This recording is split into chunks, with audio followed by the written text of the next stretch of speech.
So this year, there wasn't an E3, so instead some companies showed off games on their own. Ubisoft had an event that everyone immediately forgot about the next day, and Nintendo showed off one cool game, except it's not even made by Nintendo, it's made by Atlas. Microsoft showed Halo Infinite gameplay, and it didn't look very good, and then Craig was born. Memes were made, and now Craig is a gaming icon. Come on, Microsoft, where's the Xbox Series Craig? And also, PlayStation had an event back in March.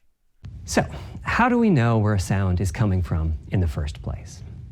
Well, all those bumps and folds in the ear have a meaning, evolutionarily speaking. Based on what direction the sound is coming from, sound waves bounce around inside the ear, there's some constructive and destructive interference, and the result is a change in volume. The phase of the sound also shifts, depending on what path the sound wave took to reach the ear canal. These volume changes and phase shifts are different for each direction and Thank you for telling us how sound works. But today, I'm going to talk about the PlayStation event where a ton of games were shown off. So strap in, because this is going to be a long one. Sony started with GTA 5, a PS3 game. But then they brought out the big guns, Marvel's Spider-Man Miles Morales. And when they opened with this, I was shocked. And they even showed gameplay. And when they showed him web slinging with the music playing in the background, I was so hyped. And then they showed the release date, which is holiday 2020. Well, I guess I have to buy a PS5 at launch now. Originally, I wasn't that excited for the PS5. But then Spider-Man Miles Morales gets announced as a launch title? Gotta get that new PS5. I mean, what could possibly be next?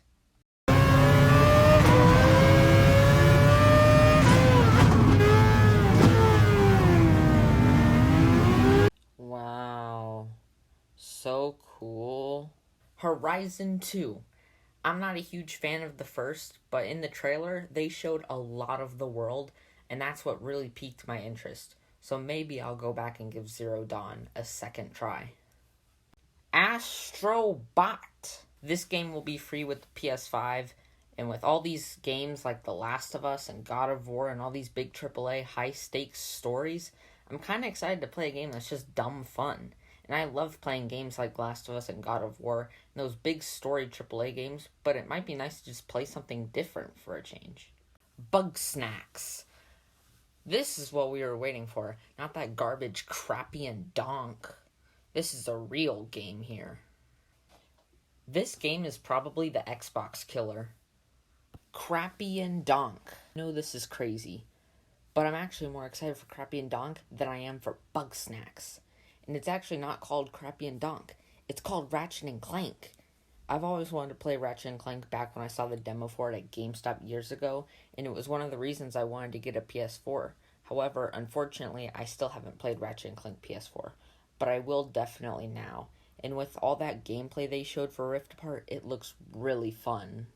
One of the games that I think a lot of people are sleeping on is Kena Bridge of Spirits. The graphics look on par with stuff like Pixar movies and Ratchet and Clank. Gameplay looks really fun. The music sounds great. I don't know, man, this game just looks like a fun adventure, so I'm pretty excited for it. Goodbye, Volcano High. I don't know, man. I think this game looks kinda good. It's not a reason to buy a PlayStation 5, but the art style is really nice.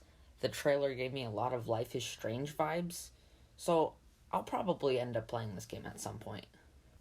Plus, the dinosaurs have a rock band and they eat pizza together. That's pretty cool. At the PS5 event, Demon's Souls Remake got announced.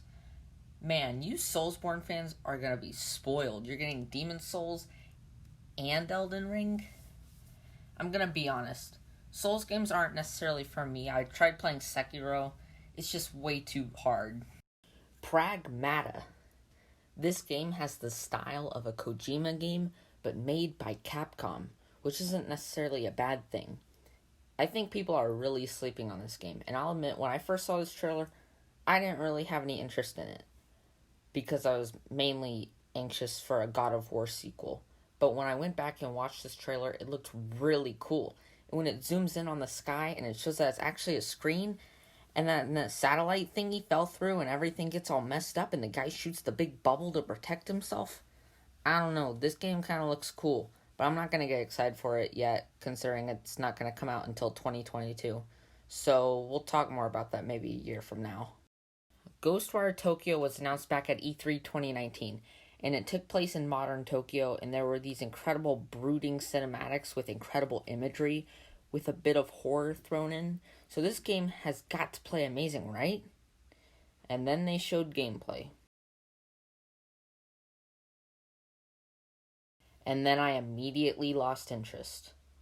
The action here looks really basic and not very fun. So I honestly don't really care about this game anymore. I was hoping that it'd be more horror-ish, with, the way they led us to believe it would be. But unfortunately it isn't. Solar Ash is a game where you skate in space. I'm probably not going to play this game, but I do like the logo. The logo is really cool.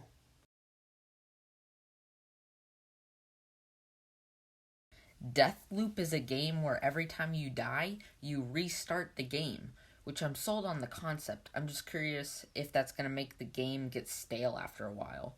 But the gameplay looks really cool. I mean, you can throw a guy out of a window and it has this really cool 60s, 70s action cartoony style vibe to it. Basically, the story is about this guy who's stuck on a never-ending time loop on this island where he's stuck with rich people who just want to kill him.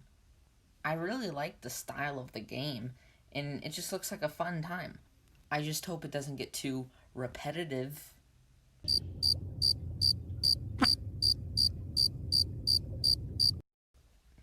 Now, I have no idea what Stray is about, but it looks cool. You have this cat going around this city full of robots and stuff.